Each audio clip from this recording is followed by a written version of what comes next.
Okay, for nursing sa ating asynchronous, sisend ko po sa inyo ngayon, no?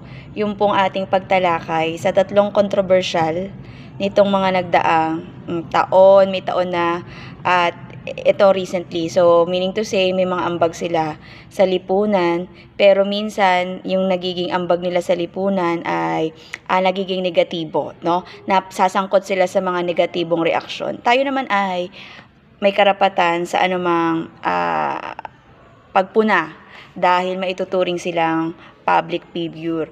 Tatlo lamang po ang aking napili dahil firm nyo po yung magsasagawa sa akin ng online. Meron po tayong format sa pagpasa niyan. Ang paraan po niyan ay meron po laging title box, magkaroon po kayo ng mind system dahil ayoko po ng magulong GC.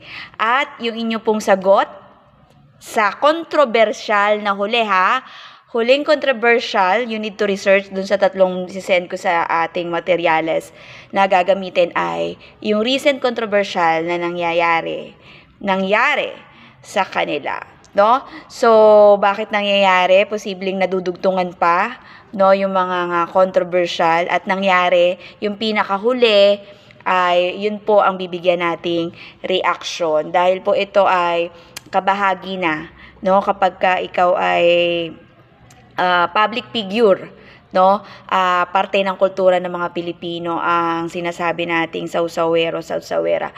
Depende po yan kung paano natin tatanggapin, no, yung kanilang mga controversial, no. Ito lamang po ay parte na doon po sa mga nagdaang aralin natin na panahon po ay lumilipas, nagbabago, at isa po ito sa mga magandang materyales na dati hindi naman uso yung ganito, bigyan natin ng pagpuna, no? Babasahin ko po ang paramaraan nyo ng pagpuna, no? Dito sa controversial na sasabihin ko, meron po tayong format dyan, itatype nyo po, no, ang inyong kasagutan, reaksyon sa tatlong ito, sa notepad nyo at make a screenshot. After that, first was the title box and followed by the screenshot of your answer. So, meron po tayong format dyan. Abangan lamang po ito. At ngayon po yan, dahil hinihingan po kami ng komentado, no, sa tuwing meron po kaming online.